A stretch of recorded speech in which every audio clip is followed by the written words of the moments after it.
नमस्कार प्राइम न्यूजमा स्वागत छ। म दिपेश किमिरे। म रितासमा मुखिया। सुरु गरौं अहिलेसम्मका हेडलाइन्सबाट।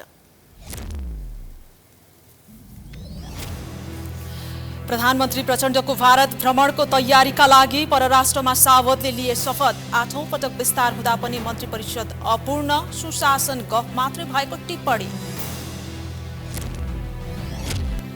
सेक्युरिटी प्रिन्टिङ खरिदमा 69 करोड घोटाला भएको अख्तियारको निष्कर्ष। सुरक्षण मुद्रण केन्द्रका सिइओ पौडेल सहित 9 जना विरुद्ध मुद्दा दायर। राज्यलाई ठूलो नोक्सानी। यस वर्ष विगतमा जस्तो किताब नपाउने समस्या नहुने। मनाङ बाहेक सबै पहाडी एवं हिमाली जिल्लामा किताब पुगिसक्यो। तराईका जिल्लामा धमाधम ढुवानी हुँदै।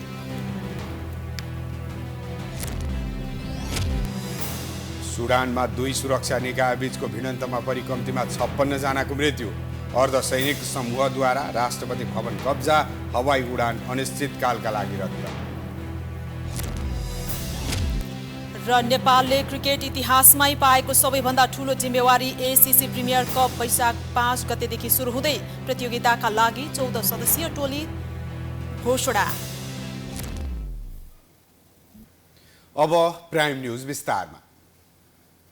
प्रधानमन्त्री पुष्पकमल दाहालले परराष्ट्र मन्त्रीमा एनपी साउदलाई नियुक्त गरेका छन्। आइतबार नवनियुक्त परराष्ट्र मन्त्री साउदले राष्ट्रपति रामचन्द्र पौडेल समक्ष शपथ ग्रहण गरेका हुन्। शपथ ग्रहणपछि मन्त्री साउदले आइतबार नै सिंहदरबारमा पुगेर पदभार ग्रहण गरेका छन्। पदभार ग्रहण गर्दै मन्त्री साउदले छिमेकी लगायत विश्वभरकै देशसँगको सम्बन्धलाई प्रगाढ बनाउँदै लैजाने बताए। उनले प्रधानमन्त्रीको भारत भ्रमणका विषयमा लगायत विषयमा सचिवहरूसँग जानकारी लिने बताए।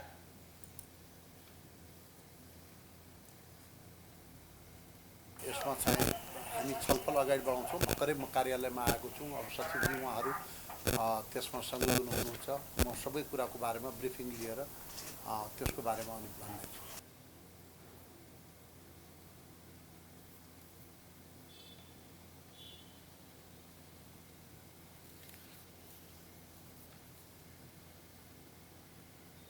प्रधानमन्त्री दाहालको भारत भ्रमणको तयारी गर्नु परेकाले हतारमा परराष्ट्र मन्त्री नियुक्त गरिएको हो। यसअघि शेरबहादुर देउवा प्रधानमन्त्री हुँदा पनि संयुक्त राष्ट्रसङ्घको महासभामा पठाउनका लागि केही दिन अघि मात्रै नारायण खड्कालाई परराष्ट्र मन्त्री बनाइएको थियो। आजै भौतिक पूर्वाधार तथा यातायात राज्य मन्त्रीमा नेकपा एकीकृत समाजवादी पार्टीका राष्ट्रिय सभा सदस्य नन्दा चापागाईँलाई नियुक्त गरिएको छ।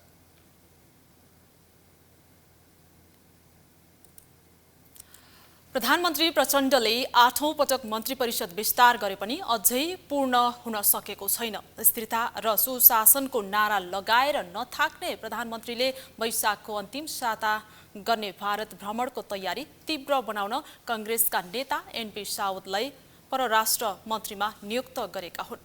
भ्रष्टाचार अन्त्य गर्दै सुशासन र स्थिरता दिने प्रतिबद्धता सहित प्रधानमन्त्री बनेका प्रचण्डले 4 महिनासम्म पनि मन्त्री परिषदलाई पूर्णता दिन नसकेको भन्दै आलोचना बहाएको छ।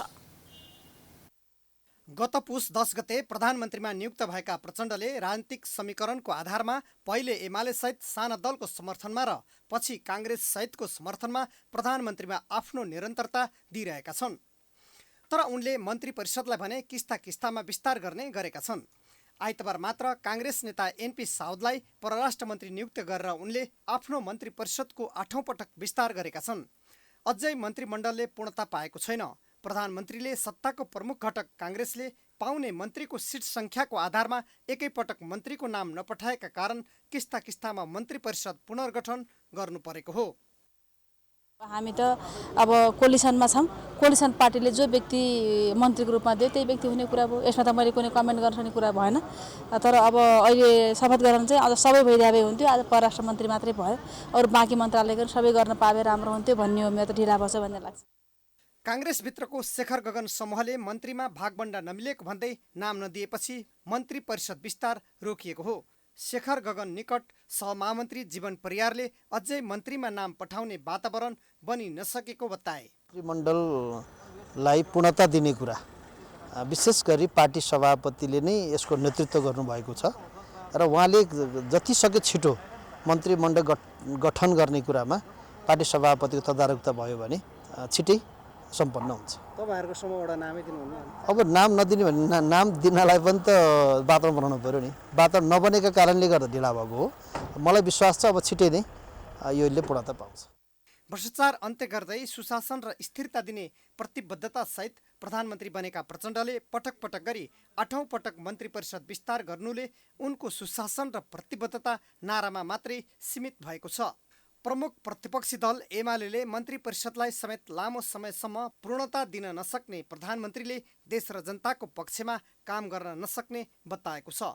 उसले किस्ता किस्तामा मन्त्री परिषद पुनर्गठन गर्नुलाई राजनीतिक अस्थिरताको सङ्केतको रूपमा लिएको छ। यसले राम्रो सङ्केत गरेन भन्छु म। योभन्दा धेरै अहिले किन बोली नै हाल्ने?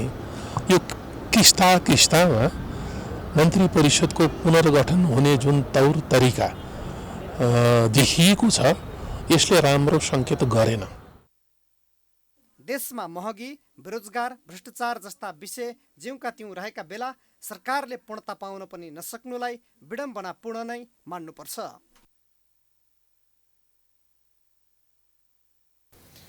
सेक्युरिटी प्रिन्टिङ प्रेस खरिदमा भ्रष्टाचार भएको ठहर गर्दै अख्तियार दुरुपयोग अनुसन्धान आयोगले 9 जना विरुद्ध मुद्दा दायर गरेको छ। सुरक्षण मुद्रण केन्द्रका कार्यकारी निर्देशक विकल्प पौडेल सहित 9 जना विरुद्ध भ्रष्टाचार मुद्दा दायर भएको हो।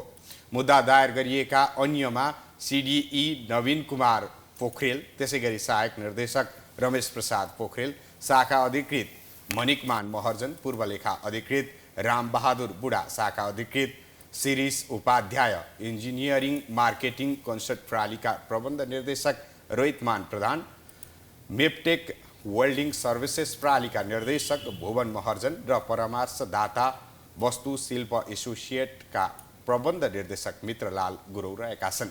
पौडेलले राज्य कोषमा 69 करोड 8,81,000 रुपियाँ नोक्सान गरेको ठहर सहित मुद्दा दायर गरिएको छ। विशेष अदालतमा दायर गरिएको उक्त मुद्दामा 9 जना विरुद्ध कुल 2 अर्ब 69 करोड भन्दा बढी माग दावी गरिएको छ।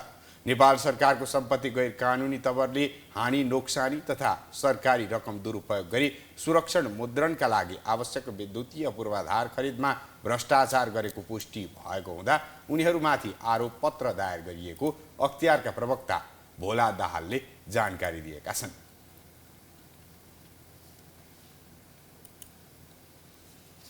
राष्ट्रिय जनमोर्चाका अध्यक्ष चित्रबहादुर केसीले राष्ट्रिय परिचय पत्रमा आबद्ध नागरिकका संवेदनशील विवरण रुजु गर्न हतार हतारमा निजी कम्पनीलाई ठेक्का दिनु आपत्तिजनक भएको बताएका छन्। प्रतिनिधि सभाको आइतबारको बैठकमा बोल्दै अध्यक्ष केसीले नागरिकका वैयक्तिक र जैविक तथ्याङ्कमा विदेशी कम्पनी र एजेन्टहरूको पक्कड भित्र्याउने गरी कानुन विपरीत ठेक्का लगाउनेलाई कारबाहीको दायरामा ल्याउन माग गरेका हुन्। उनले नागरिकले नयाँ राजनीतिक दलहरूबाट ठूलो आशा र भरोसा गरिरहेका बेला नेपालीका वैयक्तिक र जैविक तथ्याङ्कमा विदेशी कम्पनी र एजेन्टहरूले पक्कड राख्ने र आर्थिक कारोबार गर्ने उद्देश्यले मापदण्ड विपरीत ठेक्का लगाइएको प्रति विरोध जनाए। राष्ट्रिय परिचय पत्रमा आबद्ध नागरिकका संवेदनशील विवरण रुजु गर्न सरकारले नै स्वतन्त्र बनाउने पहल भइरहेको बेला हतार हतार निजी कम्पनीलाई ठेक्का दिए आपत्तिजनक छ। ठेक्का दिनु आपत्तिजनक छ। एकातिर नागरिकका व्यक्तिगत तथा जैविक तथ्याङ्कमा विदेशी कम्पनी र तिनका एजेन्टले पकड राख्ने र त्यसैमाथि आर्थिक कारोबार गर्ने विषय नै अस्वीकार्य छ।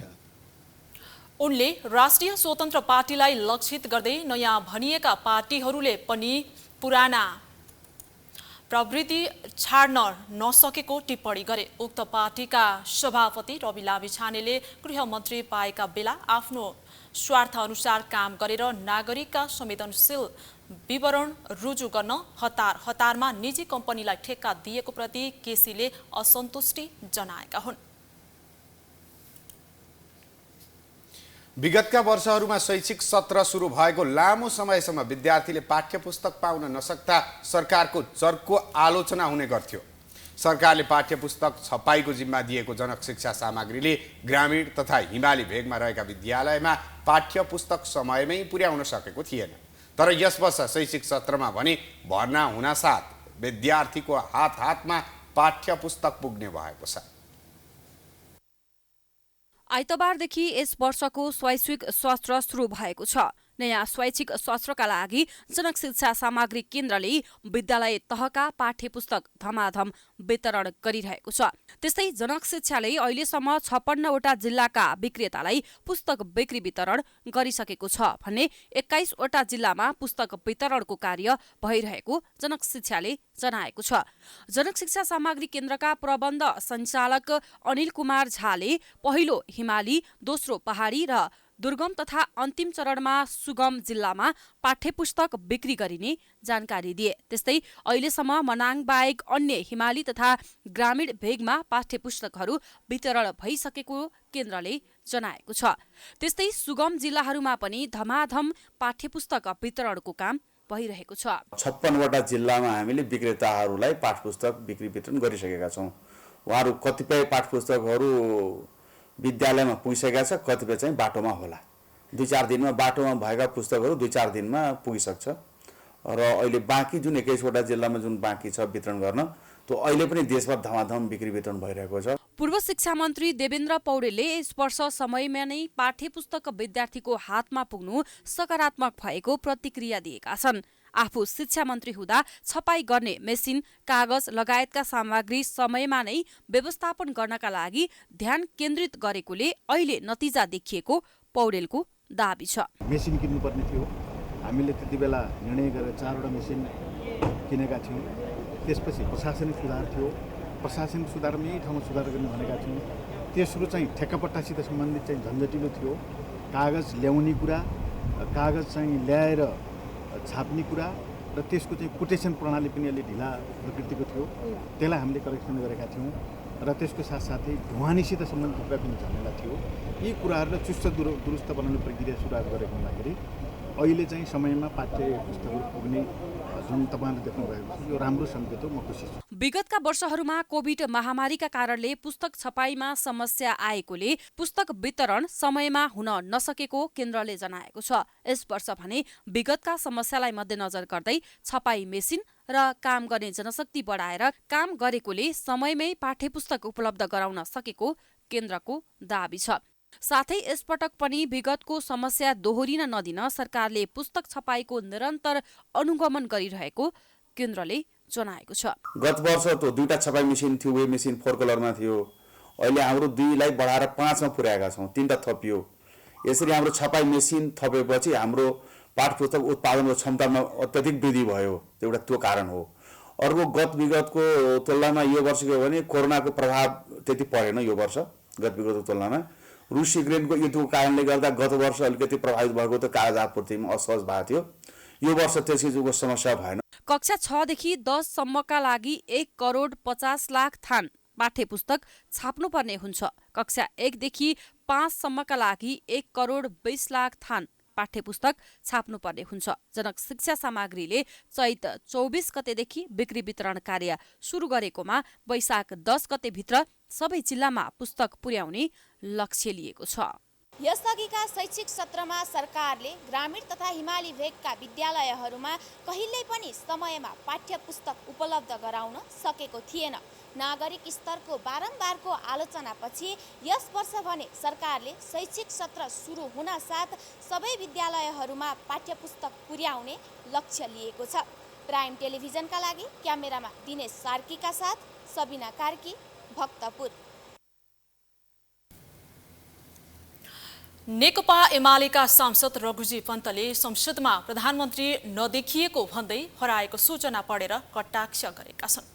आइतबार बसेको प्रतिनिधि सभा बैठकको शून्य समयमा सांसद पन्तले पछिल्लो पटक संसदमा प्रधानमन्त्री देखि नै छाडेको भन्दै प्रधानमन्त्री हराएको सूचना सुनाउँदै कटाक्ष गरेका हुन्। उनले प्रधानमन्त्री पुष्पकमल चलन चल्तीको नाम प्रचण्ड, स्थायी ठेगाना फेरि राख्ने, अस्थायी ठेगाना कहिले खुमलटार कहिले बालुवाटार, हुलिया पहिले कोट प्यान्ट लगाउने गरे पनि हात दौरा सुरुवाल र टोपी पनि लगाउने, उमेर 65 नागेको 70 नपुगेको जस्तो देखिने। उहाँ केही दिन अघि प्रतिनिधि सभा बैठकमा झुलुक्क देखिएर हाल संसदमा आउनै छोडेकोले उहाँलाई फेला पार्नुहुने व्यक्तिले संसद भवन नयाँ बानेश्वरमा बुझाइदिनु होला। उहाँ अन्तिम पटक देखिएको स्थान बालुवाटारको छेउ छ। पन्तलाई कांग्रेसका सांसद रामहरि खतिवड़ाले जवाफ दिएका छन्। आफ्नो पालो आएपछि बोलेका कांग्रेस सांसद खतिवड़ाले आज मन्त्रीको शपथ ग्रहण भएको भन्दै सूचना गर्ने सांसदलाई त्यहाँ उपस्थित हुन अनुरोध गरेका थिए। भर्खरै प्रधानमन्त्री हराएको सूचना सुन्न पाइयो। आज 3 बजे शपथ ग्रहण गर्नेछ भन्नेको सुनेको छु। सूचना गर्ने मान्यज्यूलाई 3 बजे त्यहाँ उपस्थित हुन अनुरोध छ। दौरा सुहाउन जानु होला। त्यस्तै बैठकमा एमाले सांसद ठाकुर गैरेले अहिलेको व्यवस्थामा संकट देखा पर्यो भन्ने प्रधानमन्त्रीको अभिव्यक्तिबारे जवाफ माग गरे। उनले के र कुन कारणले व्यवस्थामा संकट परेको हो भन्ने विषयमा संसदमा नै प्रधानमन्त्रीले प्रश्न पार्नुपर्ने धारणा राखे। गैरेले सबै चुनौती सामना गर्न संसद तयार हुनुपर्ने बताए। पार्टी कार्यालयमा गएर यो व्यवस्था संकटमा पर्यो, यो उल्टिन लायो भनेर के सन्देश दिन खोज्नु भएको? यो सार्वभौम सदन चलिरहेको बेलामा प्रधानमन्त्रीले बाहिर यो व्यवस्थामाथि संकट आएको हो भने सदनमा आउनु पर्यो, सदनलाई जानकारी गराउनु पर्यो, सदन सूचित हुनु पर्यो। कसले यो व्यवस्था उल्टाउन खोजेको छ, को कारणले संकट पैदा भएको, हामी ती सबै चुनौतीहरूलाई सामना गर्न संसद तयार हुनुपर्छ। त्यो जानकारी प्रधानमन्त्रीले सदनमा गर्नुपर्छ। म यो सदन मार्फत ध्यानाकर्षित गर्न चाहन्छु। त्यस्तै नेमकिपा सांसद प्रेम सुवालले पनि अहिलेको व्यवस्थामा संकट देखा पर्यो भन्ने प्रधानमन्त्रीको अभिव्यक्तिले जनतामा भ्रम सृजना भएको बताए। आफ्नो असक्षमतालाई धाकछोप गर्न प्रधानमन्त्री स्वयं संविधान सभाको घोषणालाई उल्टाउन कतैबाट कसरत भइरहेको झुठा तर्क गर्दै हुनुहुन्छ। शासक दलको चाहनामा हुने सबै प्रतिगमनलाई जनताले प्रतिरोध गर्नेछन्। प्रतिनिधि सभा बैठकमा राष्ट्रिय सभाबाट अख्तियार दुरुपयोग अनुसन्धान आयोग तेस्रो संशोधन विधेयक 2077 र भ्रष्टाचार निवारण पहिलो संशोधन विधेयक 2077 का सम्बन्धमा प्राप्त सन्देश सहितको विधेयक टेबल गरिएको थियो भने राष्ट्रिय सभाबाट सन्देश सहित प्राप्त सुरक्षण मुद्रण सम्बन्धी विधेयक 2077 माथि विचार गरियोस् भन्ने प्रस्ताव प्रस्तुत गरिएको थियो। प्रतिनिधि सभाको अर्को बैठक वैशाख 5 गते बोलाइएको छ।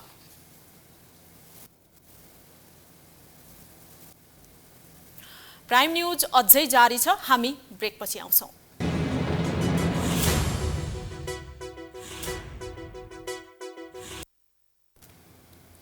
ब्रेकपछि स्वागत छ। अब बाँकी न्यूज। देशका विभिन्न स्थानमा डढेलो लाग्दा र अत्याधिक मात्रामा प्रदूषण गराउने सवारी साधनका कारण काठमाडौँ उपत्यका सहित देशभर प्रदूषण बढेको छ। विश्वका सबै देशलाई उछिन्दै काठमाडौँ सबैभन्दा बढी प्रदूषित सहरको पहिलो नम्बरमा सूचीकृत भएको छ। प्रदूषणले मानव स्वास्थ्यमा नै गम्भीर असर पुर्याउने भन्दै सतर्क रहन चिकित्सकले आग्रह गरेका छन्। देशको विभिन्न स्थानमा डढेलो लाग्नु, पर्याप्त मात्रामा वर्षा नहुनु, अत्याधिक वायु प्रदूषण गराउने सवारी साधन नियन्त्रण नहुनु र सरकारी निकायले प्रभावकारी रूपमा काम गर्न नसक्नु लगायतका कारणले काठमाडौँ उपत्यका सहित देशैभरिको वातावरण अत्याधिक प्रदूषित बनेको छ।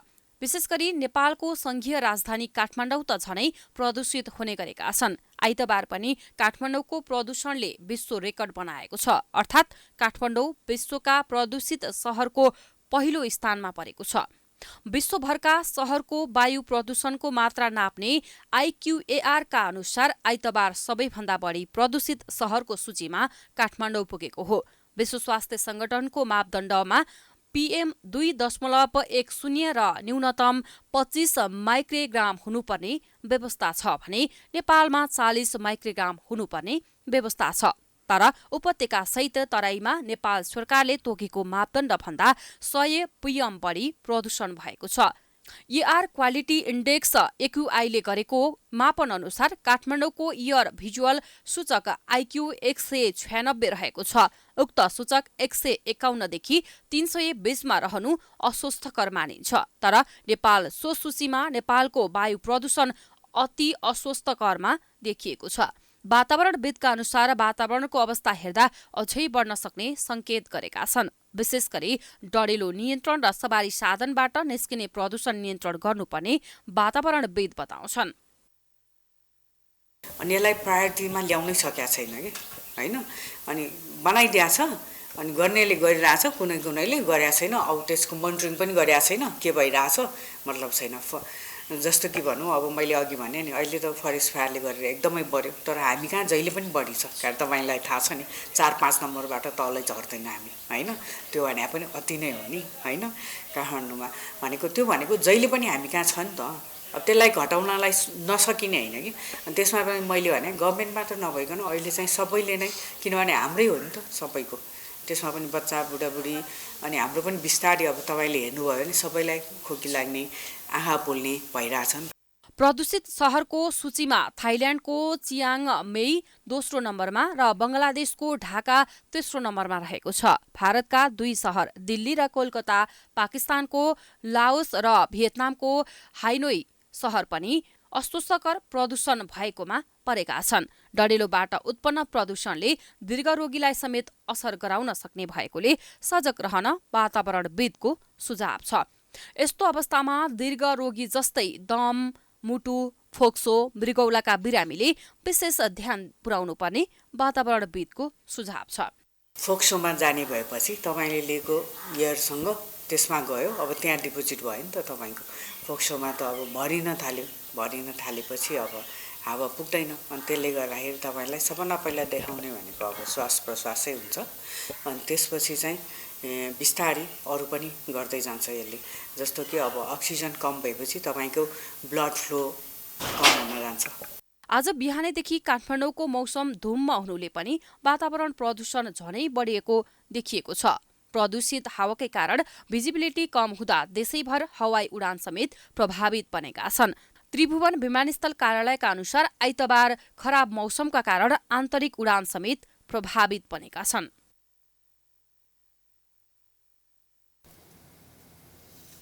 नेपाली कांग्रेसका सहमहामन्त्री जीवन परियारले वैशाख 10 गतेपछि वर्तमान सरकारले पूर्णता पाउने बताएका छन्। आइतबार संघीय संसद भवन नयाँ बानेश्वरमा सञ्चारकर्मीहरूसँग कुरा गर्दै परियारले दलहरूबीच आपसी छलफल गरेर वैशाख 10 गतेपछि वर्तमान सरकारले पूर्णता पाउने बताएका हुन्। मन्त्री चयनका विषयमा कांग्रेसभित्र कुनै विवाद नभएको दावी गर्दै उनले पार्टी सभापतिले प्रधानमन्त्रीसँग आवश्यक कुराकानी गरिरहेको जानकारी दिए। यस्तै उनले दलहरूबीच भएको सहमति अनुसार वर्तमान सरकार पूरै कार्यकाल सञ्चालन हुने बताए। हामीले हाम्रा कुरा पार्टीभित्र राम्रैसँग छलफल गरेका छौँ र हामीले चाहिँ नाम रोक्नुपर्ने कुनै कारण छैन। हामी भनेको बेलामा हामी नाम सरकारको कार्यकालका बारेमा दलहरूका बिचमा जे सहमति भएको छ पुरै समय सरकारले काम गर्न पाउँछ। फरक प्रसङ्गमा उनले रासपाका सांसदलाई दलले छानबिन वा कारबाही गर्नु नौलो नभएको र कुनै व्यक्तिमाथि आरोप लागेपछि कारबाही गर्ने अधिकार दललाई रहेको पनि बताए।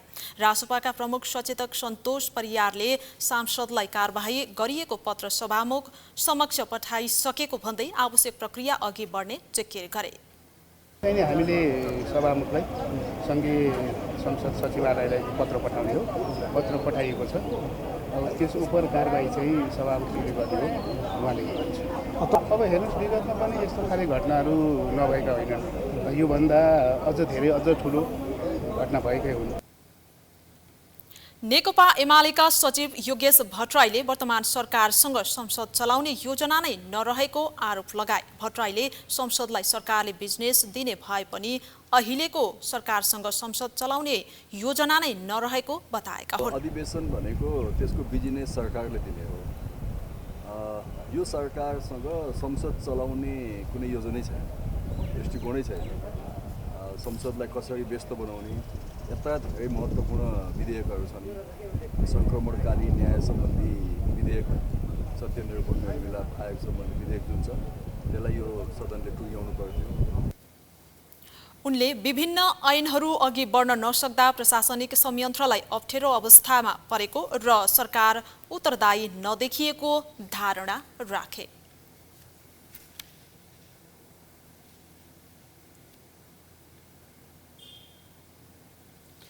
पछिल्लो 24 घण्टामा देशभर थप 99 जनामा कोरोना संक्रमण पुष्टि भएको छ। स्वास्थ्य तथा जनसङ्ख्या मन्त्रालयका अनुसार 1604 जनामा गरिएको नमुना परीक्षणमा 99 जनामा कोरोना संक्रमण पुष्टि भएको हो।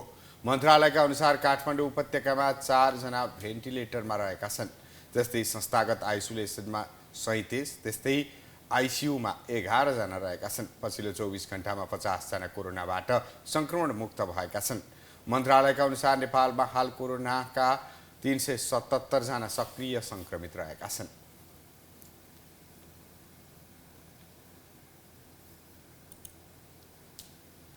नेपाल दूरसञ्चार प्राधिकरणले स्मार्ट टेलिकमको लाइसेन्स खारेजीको प्रक्रिया अघि बढेको छ। नेपाल दूरसञ्चार प्राधिकरणका अध्यक्ष पुरुषोत्तम खनालले स्मार्टको लाइसेन्स खारेजीको प्रक्रियामा अघि बढेको जानकारी दिए। प्राधिकरणले आज सम्ममा नवीकरणको समय दिएको थियो, तर कार्यालय समयभित्र कम्पनीको प्रतिनिधि सम्पर्कमा नआएपछि खारेजीको प्रक्रिया अघि बढाइएको हो। स्मार्ट टेलिकमले नवीकरण दस्तुर, फ्रिक्वेन्सी, ग्रामीण दूरसञ्चार विकास कोष, रोयल्टी र जरिमाना समेत गरी करिब 30 अर्ब रुपैयाँ बुझाउन बाँकी छ। यो रकम नबुझाएपछि लाइसेन्स स्वतः खारेजीको प्रक्रियामा गएको हो।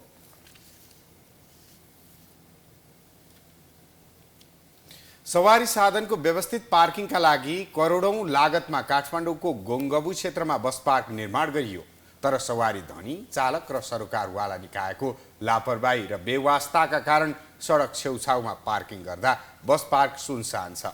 राजधानीमै अव्यवस्थित पार्किङ मौलाउँदा सरोकारवाला निकायले देखेको नदेखे झैँ गरिरहेका छन्। काठमाडौँ उपत्यका र विशेष गरी काठमाडौँ महानगरपालिकामा व्यवस्थित पार्किङको आवाज उठेको धेरै भइसक्यो। यसबीचमा अव्यवस्थित रूपमा पार्किङ गर्नेलाई काठमाडौँ महानगर प्रहरी र ट्राफिक प्रहरीले कारबाही समेत गरेका छन्। तर सवारी साधनको व्यवस्थित पार्किङका लागि करोडौं लागतमा निर्माण गरिएको बस पार्क भने सुनसान अवस्थामा छ। नयाँ बस पार्कमा एक समयमा 700 बढी सवारी साधन पार्किङ गर्ने क्षमता रहेको छ, तर हाल 300 सवारी साधन मात्र पार्किङ हुने गरेको छ। अहिले बस पार्कमा पार्किङको संख्या व्याप्त रूपमा घटेको अवस्था छ। यसो हुनुमा सवारी धनी चालकदेखि सरकारवाला निकायसम्मको दोष छ। अहिले अवस्था यस्तो सिर्जना भयो, बस पार्क सुनसान, सडक छेउछाउमा पार्किङ।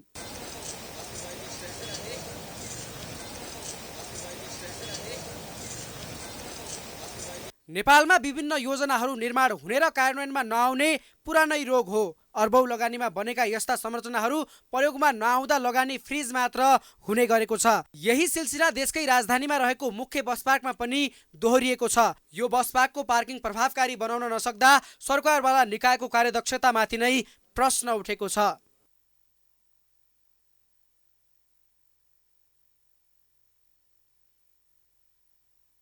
टाइम न्यूज जारी छ, हामी ब्रेक पछि आउँछौँ।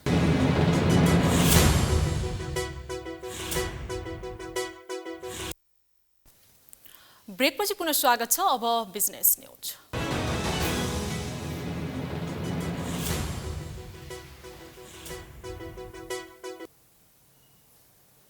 राष्ट्रिय वाणिज्य बैंक लिमिटेड र Upendra Devkota memorial national institute of neurological and alliance sciences अस्पताल बाँसबारी बीच अस्पतालका कर्मचारीहरूलाई पेसाकर्मी सरल कर्जा प्रवाह गर्ने सम्बन्धमा सम्झौता भएको छ। सम्झौता पत्रमा राष्ट्रिय वाणिज्य बैंकका प्रमुख कार्यकारी अधिकृत किरण कुमार श्रेष्ठ र अस्पतालका प्रमुख कार्यकारी अधिकृत मिलन गुरुङले हस्ताक्षर गरेका हुन्। उक्त सम्झौतामा अस्पतालका कार्यरत तोकिएको सेवा सम्बन्धी पूरा गरेको कर्मचारीहरूलाई अस्पतालको सिफारिसमा अधिकतम 15 लाख रुपैयाँसम्म बैंकको उपभोक्ता कर्जा निर्देशिका 2077 को अधीनमा रही बैंकले पेसाकर्मी सरल कर्जा प्रवाह गर्नेछ। बैंकले आधार दरमा प्रिमियम जोडी ब्याज दर कायम गरी कर्जा लगानी गर्नेछ। कार्यक्रममा अस्पतालकी कार्यकारी अध्यक्ष प्राध्यापक डाक्टर मधु दीक्षितको उपस्थिति रहेको थियो।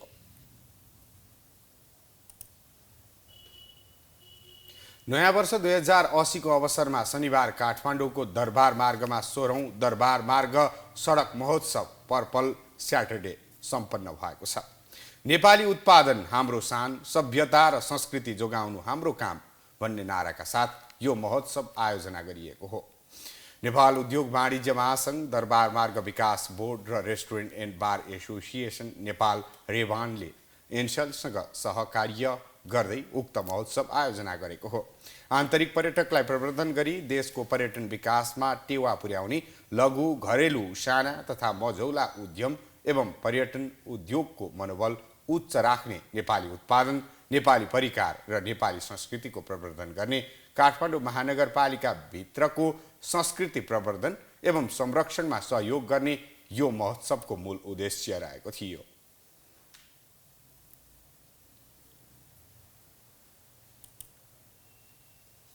हप्ताको पहिलो दिन आज शेयर बजार सामान्य घटेको छ। दिनभर तलमाथि भइरहेको शेयर बजार 2.80 अङ्कले घटेर 1931.68 बिन्दुमा झरेको हो। आज होटल, बीमा र बैंक समूहको शेयर सामान्य बढे पनि अरू समूहको शेयर घटेको छ। आज 256 वटा कम्पनीका 30,56,000 किता शेयर 97 करोड 45 लाख रुपैयाँमा कारोबार भएका छन्। सबैभन्दा धेरै सोल्टी होटलको 3 करोड 89 लाख शेयर किनबेच भयो। समग्रमा बजार घटेको दिन आज आदर्श लघुवित्त, मोलुङ खोला हाइड्रोपावर र कालिन्चोको दर्शन लिमिटेडको शेयर 10% बढेको छ। आज सबैभन्दा धेरै एसियन हाइड्रोपावर कम्पनीको शेयर झन्डै 8% र सगरमाथा जलविद्युत कम्पनीको शेयर 6.5% घटेको छ। अब स्पोर्ट्स न्यूज।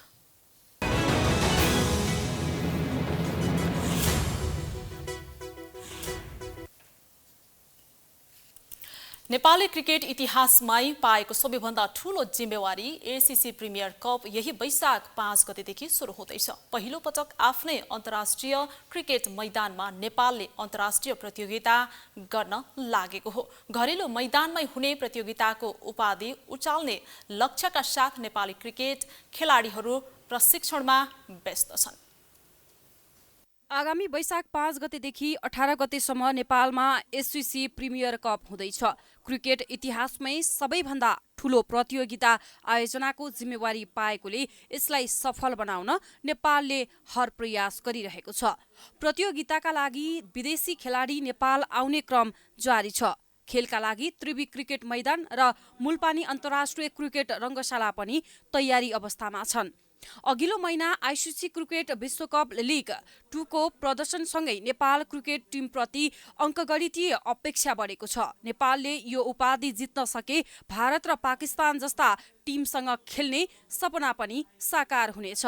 विश्वकप छनौटमा स्थान बनाएपछि विश्राममा रहेको नेपाली टोली पुनः प्रशिक्षणमा जुटेको छ। शनिबार मात्रै 1 दिवसीय अभ्यास खेलमा नेपालले ओमनलाई 5 विकेटले हराउँदै जित निकालेको थियो। व्यक्तिगत रूपमा खेलाडीको क्षमता बढाई उक्त क्षमतालाई टिमको जितमा प्रयोग गर्ने तयारीमा प्रशिक्षक मन्टी देसाई छन्। So here goes my request for our fans. Keep coming in large numbers. You are a perfect 12th man. It motivates our players. It will also creates wonderful atmosphere. And we want to enjoy each and every battle by the opponents and the competition that will unfold. Looking forward to a lot more of you to come and support us on the ground. अघिल्लो महिना ICC cricket विश्वकप league 2 र पछिल्लो दिनहरूमा खेलाडीहरूको प्रदर्शनले उपाधि हात पार्नेमा प्रशिक्षक विश्वस्त देखिन्छन्। नेपाललाई घरेलु मैदानको साथ रहनेमा सहायक प्रशिक्षक वसन्त शाही ठकुरी आशावादी देखिए। तयारीको कुरा गर्नु पर्दाखेरि लगभग राम्रो तयारी भएको छ। सबैजना फिट छ, सबैजनाले राम्रो गरिरहेको अवस्था छ। निरन्तर रूपमा चाहिँ नेपाल टिमको पर्फर्मेन्स होस् भन्ने सबैले चाहिरहेको अवस्था छ र त्यसले एउटा दबाव सिर्जना गरेछ र त्यो दबाव निश्चित रूपले लिनला खेलाडीदेखि टिम म्यानेजमेन्ट सबै तयारी अवस्थामा छ। क्रिकेट एसोसिएसन अफ नेपाल क्यानले पनि नेपालको सुधारिदो खेलकुद र आइसिसी क्रिकेट विश्वकप लिग 2 मा नेपाली खेलाडीहरूले देखाएको प्रदर्शनले उपाधि जित्ने लक्ष्य पूरा हुने अनुमान गरेको छ। क्रिकेट प्रति देखिएको दर्शकहरूको क्रेजले लक्ष्य पूरा गर्न थप टेवा पुग्ने क्यानको विश्वास छ। खेलाडीको तयारी तपाईको आँखा अगाडि छ। 12 म्याचमा 11 म्याच हैन, नट जो 11 म्याच लगातार जित्नु हैन, फाइनलमा त्यो दर्शक आउनु, त्यो माया दिनु, वर्ल्डमै सबभन्दा बेस्ट दर्शक भनिएको नेपालको दर्शक भन्ने जुन चिनाउनु हामी आफैमा एउटा गर्व छौँ। सारा नेपाली क्रिकेट गर्व मानिन्छ, सारा देश खुसी छ, विश्वले हेऱ्यो क्रिकेट भनेको क्रेज भनेको अरू कन्ट्री भन्दा त त्यहाँको भौतिक संरचना नभए पनि नेपालको दर्शकले नेपाली क्रिकेटलाई कति माया गर्छ यो भनेको प्लस पोइन्ट हो। एससीसी प्रिमियर कपमा 10 टिमको सहभागिता रहनेछ। समूह एमा नेपालसँगै ओमान, कतार, मलेसिया र साउदी अरब छन्। समूह बीमा बहराइन, हङकङ, कुवेत, सिङ्गापुर र युएई छन्। समूह चरणमा हरेक टोलीले एक अर्कासँग खेलेपछि दुवै समूहका शीर्ष 2 टोली सेमिफाइनलमा पुग्नेछन् र प्रतियोगिताको उपाधि जित्ने टोलीले एसिया कप खेल्नेछ। नेपाल क्रिकेट सङ्घ क्यानले एससीसी प्रिमियर कपका लागि 14 सदस्यीय नेपाली टोलीको घोषणा गरिसकेको छ। 14 सदस्यीय टोलीको कप्तानी रोहित पौडेलले गर्नेछन्। टोलीमा पौडेलसँगै कुशल भुर्तेल, आसिफ शेख, ज्ञानेन्द्र मल्ल, कुशल मल्ल, आरिफ शेख, सोमपाल कामी, दिपेन्द्र सिंह एरी, गुलसन झा, करण केसी, सन्दीप लामिछाने, भीम सार्की, प्रतीश जेसी र ललित राजवंशी रहेका छन्। यस्तै अर्जुन साउद, सन्दीप जोरा, सूर्य तामाङ र किशोर महतोलाई अतिरिक्त खेलाडीमा राखिएको छ। राजधानीमा जारी शहीद स्मारक ए डिभिजन लिग फुटबलमा सङ्कटा क्लबले नेपाल एपीएफ क्लबलाई पराजित गरेको छ। आज च्यासल मैदानमा भएको निकै रोमाञ्चक खेलमा 9 खेलाडीमा समेटिएको सङ्कटाले 10 खेलाडीमा समेटिएको एपीएफलाई 1-0 गोल अन्तरले पराजित गरेको हो। सङ्कटाको जितमा जुनियर अग्विरुनुले निर्णायक गोल गरे। जुनियरले खेलको 29औं मिनेटमा पेनाल्टी मार्फत गोल गरेका थिए। एपीएफका एडामा डेम्बियाले आयुष घलानलाई पेनाल्टी क्षेत्रभित्र लडाएपछि सङ्कटाले पेनाल्टीको अवसर पाएको थियो। सङ्कटाको यो चौथो जित हो। सङ्कटाले 5 अङ्क जोडेको छ। एपीएफको 11 अङ्क छ।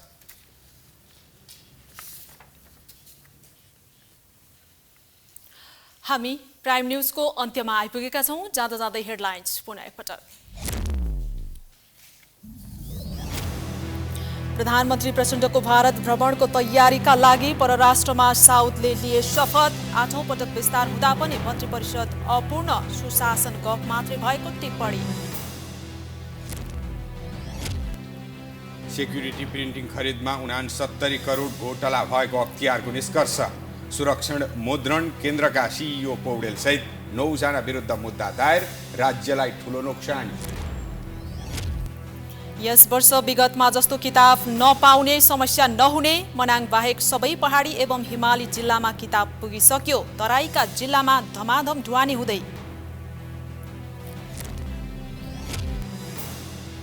सुडानमा 2 सुरक्षा निकाय बीचको भिडन्तमा परि कम्तीमा 56 जनाको मृत्यु। अर्धसैनिक समूहद्वारा राष्ट्रपति भवन कब्जा। हवाई उडान अनिश्चितकालका लागि रद्द।